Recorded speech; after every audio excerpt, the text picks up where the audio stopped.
ഞാൻ ഏറ്റവും വലിയ ഫാനായുള്ള വ്യക്തി ശശി തരൂരിൻ്റെയാണ് കേട്ടോ. ശശി തരൂർ കടുത്ത ഫാനാണ് ഞാൻ. പക്ഷേ ശശി തരൂർ ഇപ്പം ചെയ്യുന്ന ഏറ്റവും വലിയ ദ്രോഹം, ശശി തരൂർ ഒരു മാരിറ്റൽ റേപ്പ് ബില്ല് ഇപ്പോൾ അവതരിപ്പിച്ചിട്ടുണ്ട്, പ്രൈവറ്റ് മെമ്പർ ബില്ലായിട്ട്.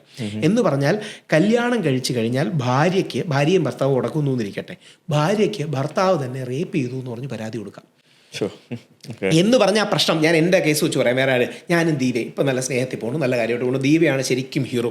ദീപ നമ്മുടെ കുട്ടിക്കൽ ജയചന്ദ്രൻ്റെ വൈഫ് സെറീനയെ പോലെ ഫൈറ്റ് ചെയ്ത് എനിക്ക് വേണ്ടി നിന്ന് ജാമ്യത്തിന് പോയി എല്ലാം നേടി. ദീപയുടെയും എൻ്റെ ഒരു ഫ്രണ്ടുണ്ട് പ്രവീൺ, ദീപയുടെയും പ്രവീണിൻ്റെയും ക്രെഡിറ്റാണ്, പിന്നെ അമ്മയുടെയും ഒക്കെ ക്രെഡിറ്റാണ് എല്ലാം. ദീപയെ ഞാനൊരു 10 വർഷം കഴിഞ്ഞ് ഉടക്കിയെന്നിരിക്കട്ടെ, ദീപ അങ്ങനെ ഒരിക്കലും ചെയ്യില്ല, ഉടക്കിയെന്നിരിക്കട്ടെ. ദീപയുടെ അഡ്വക്കേറ്റ് എന്ത് പറയുന്നറിയാമോ? കൂടുതൽ ജീവനാംശം കിട്ടാൻ, മക്കളുടെ കസ്റ്റഡി കിട്ടാൻ ഒരു കാര്യം ചെയ്യും, 2020 റേപ്പ് ചെയ്തെന്ന് എഴുതി കൊടുക്കാൻ പറ്റും. അതൊരു ഈസി സ്കോപ്പാണ്. അപ്പം ആർക്കും മിസ്യൂസ് ചെയ്യാൻ വേണ്ടി അഡ്വക്കേറ്റ്സിന് കൂടുതൽ, എല്ലാ പക്ഷത്തെ അഡ്വക്കേറ്റ്സിന് കാശുണ്ടാക്കാനുള്ളൊരു സ്പേസാണ്. ഞാൻ ഇനി ഇതില്ലെന്ന് എങ്ങനെ തെളിയിക്കും? അതായത് വേറൊരു കേസിലാവുമ്പോൾ നമുക്ക് മെസ്സേജൊക്കെ വെച്ച് നമ്മൾ ബന്ധത്തിലായിരുന്നു, ഇഷ്ടത്തിലായിരുന്നു എന്ന് പറയാം. സ്വന്തം ഭാര്യയാവുമ്പോൾ എങ്ങനെ തെളിയിക്കും? ഇതിൻ്റെ ഏറ്റവും എക്സ്ട്രീം ഇതുപോലത്തുള്ള കേസുകളുടെ അബ്സർഡിറ്റിയാണ്. ജിതേന്ദ്ര എന്നൊരു സിനിമ നടന്ന ഓർമ്മ കാണും, പഴയ തുഷാർ കപൂറിൻ്റെ ഒക്കെ അച്ഛൻ. ജിതേന്ദ്രക്കെതിരെ ഒരു സ്ത്രീ വന്ന് കേസ് കൊടുത്തിട്ട് പറഞ്ഞു, 48 വർഷം മുമ്പ് ഇയാൾ എന്നെ മീറ്റു ചെയ്തു. 48 വർഷം എന്ന് പറഞ്ഞാൽ കുറച്ചുകൂടെ പുറകിലോട്ട് പോയാൽ മഹാത്മാഗാന്ധിയൊക്കെ കാണാം, സ്വാതന്ത്ര്യ സമര പോരാട്ടം കാണാം. 48 വർഷം മുമ്പ് എന്നെ മീറ്റു ചെയ്തു. ഇത് ഒന്ന് ആലോചിച്ച് നോക്കൂ, എങ്ങനെ തെളിയിക്കുകയോ തെളിയിക്കാതിരിക്കുകയോ ചെയ്യും? അപ്പം എന്ത് ചെയ്യും? പോലീസുകാർ സേഫായിട്ട് എന്ത് ചെയ്യുമെന്നറിയോ? പരാതി എഴുതി തന്നു. ഇപ്പം ജിതേന്ദ്ര അയാൾ രക്ഷപ്പെട്ടു, ഹിമാചൽ പ്രദേശിലെ ഹൈക്കോടതി വന്നതും രക്ഷപ്പെട്ടു. നമ്മുടെ നാട്ടിലൊക്കെ ആണെങ്കിൽ പോലീസുകാർ നീ ഒരു കാര്യം ചെയ്തു, ഒരാഴ്ച ജയിലിൽ കിടാ, ഈ ജയിലിൽ കിടന്നു കഴിഞ്ഞ് നിനക്ക് ജാമ്യം കിട്ടും, പോവും. ഇങ്ങനെ എത്ര പേര് കിടക്കുന്നു എന്നറിയാമോ? ഈ പല കിടക്കുന്ന ആൾക്കാരും വെളിയിൽ വന്ന് ഈ വേദന പറയില്ല. കാര്യം ആണുങ്ങൾക്കും ആ ട്രോമ ഭയങ്കരമായിട്ട് ഉണ്ടാവും. ആ ട്രോമയിൽ അവർ പെട്ടുപോവുകയും അവർക്കത് ഡിപ്രഷനിലേക്ക് പോവുകയും, പ്രത്യേകിച്ച് നമ്മൾ ആണുങ്ങൾ ചെറിയ പ്രായം തൊട്ട് വേദനയും വിഷമവും വെളിയിൽ പറയരുതെന്നുള്ള തെറ്റിദ്ധാരണയെ ജീവിക്കുന്നവരാണ്. അല്ലെങ്കിൽ നമ്മളെ അങ്ങനെയാണ് കോച്ച് ചെയ്യുന്നത്, നീ ആണാണ്, നീ കരയരുത്, സ്ട്രോങ് ആണെന്നൊക്കെ പറഞ്ഞു. അപ്പോൾ ഈ ട്രോമയിൽ അവരുടെ ജീവിതകാലം ഇല്ലാതാവും. ഇത് നോബഡി ബോദേഴ്സ്. മാങ്കൂട്ടത്തിൻ്റെ കേസിൽ എന്താ? 2 കേസ്. രണ്ടാമത്തെ കേസ് ബാംഗ്ലൂരിൽ നിന്ന്, ഒന്നാമത്തെ കേസ് നമുക്കറിയുന്ന കേസ്. രണ്ടാമത്തെ കേസ് പരാതി നിലനിൽക്കുമോ എന്ന് ബഹുമാനപ്പെട്ട കോടതി സംശയം പ്രകടിപ്പിച്ചു. എന്ന് പറഞ്ഞാൽ അത് കോടതിയുടെ ഭാഷയിൽ ഇത് വ്യാജ കേസാണെന്നുള്ളത് ഭംഗിവൽക്കരിച്ച് പറയുന്നതാണ്.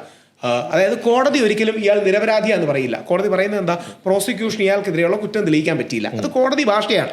സംശയം പ്രകടിപ്പിച്ചു എന്ന് പറഞ്ഞാൽ ഇയാൾക്കെതിരെയുള്ള കേസ് വ്യാജം. സംശയം തീർന്നല്ലോ.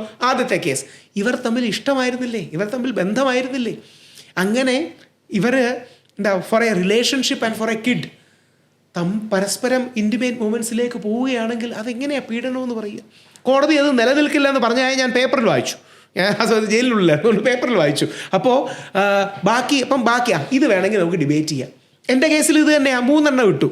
കോടതിക്ക് ആദ്യം 2 എണ്ണം നിൽക്കില്ലെന്ന് ഉറപ്പായിരുന്നു. അപ്പം എന്നാൽ 3ാമത്തെ തന്നെ ഇരിക്കട്ടെ. ഇത് ഈ വാരി വെതറുകയാണ്. ഏതുപോലെയെന്ന് പറഞ്ഞാൽ നമ്മുടെ മറ്റേ വഴിയിലെ വഴിക്കച്ചവടക്കാർ വിൽക്കൂലേ, 10 എണ്ണം നമ്മുടെ മുമ്പിൽ എടുത്തിടും, ഏതെങ്കിലും 2 എണ്ണമെങ്കിലും നമ്മൾ എടുക്കുമല്ലോ എന്ന് വിചാരിച്ചു. പോലീസ് അങ്ങനെ വാരി വിതറും. ഞാൻ തമാശൊന്നുമല്ല, പോലീസുകാരെ അറിയാൻ ചോദിച്ചാൽ മതി, അവർ ഏതെങ്കിലും ഒരു പോഡ്കാസ്റ്റ് പോലീസുകാരനെ വിളിച്ചാൽ മതി. വാരി വിതറിയിടും, വാരി വിതറിയിടും. അപ്പം ഏതെങ്കിലും ഒന്നെങ്കിലും കിടക്കട്ടെ എന്ന് വിചാരിക്കും. കോടതിയിൽ 10 എണ്ണം പറയുമ്പോൾ അവസാനം കോടതിയോട് ഇങ്ങനെ തന്നെ പറയും. ഏതെങ്കിലും ശ്രീ ദിലീപിൻ്റെ കേസ് ഇതുമായിട്ട് രാഹുൽ മാങ്കൂട്ടത്തിലെ കണക്ട് ചെയ്ത് പറയാം. ഒരിക്കൽ ശ്രീ ദിലീപിന് ജാമ്യം നിഷേധിക്കാൻ പോലീസ് കോടതി പറഞ്ഞത് ദിലീപിന് ജാമ്യം കൊടുത്താൽ സമൂഹത്തിന് തെറ്റായ സന്ദേശമാണെന്നാണ്. കോടതി ചോദിച്ചു അതെങ്ങനെയാണ്? ദിലീപിന് ജാമ്യം കൊടുത്ത സമൂഹം ഒന്നും പറയാനില്ലാത്തപ്പോൾ ഇങ്ങനെയൊക്കെ പറഞ്ഞ്, അതായത് ഇതൊരു ഡിബേറ്റ് കോമ്പറ്റീഷൻ അല്ല. പ്രോസിക്യൂഷനിലെ അഡ്വക്കേറ്റ്സ്, നമ്മുടെ കൂടെയുള്ള അഡ്വക്കേറ്റ്സ് തന്നെയാണ് പലരും. അവർ മനസ്സിലാക്കേണ്ടത് വേറൊരാളുടെ ജീവിതം, ജോലി. ഇപ്പം ഞങ്ങൾക്കൊക്കെ ആണെങ്കിൽ കുഴപ്പമില്ല, അത്യാവശ്യം അറിയപ്പെടുന്നവരും മറ്റു കാര്യങ്ങളുമാണ്. പാവപ്പെട്ട അങ്ങനെ ടെക്നോ പാർക്കിൽ 2 പേർക്ക് ജോലി പോയിട്ടുണ്ട്. ഒരു അഫെയറിലായിരുന്നു ഈ 2 പേരും മുമ്പ്. പെൺകുട്ടി വിവാഹ വാഗ്ദാനം നൽകി പീഡിപ്പിച്ചു എന്ന് പറഞ്ഞു കൊടുത്തു. 2-3 ആഴ്ചയ്ക്ക് ശേഷം പോലീസുകാർ നിരപരാധിയാണെന്ന് കണ്ടെത്തി കൊടുത്തു. പക്ഷേ 2 ആഴ്ച എന്തോ ജയിലിൽ കിടന്നു. അവനെ തിരിച്ച് കമ്പനിയിൽ ജോലി കിടക്കുന്നില്ല, ജയിലിൽ കിടന്നു.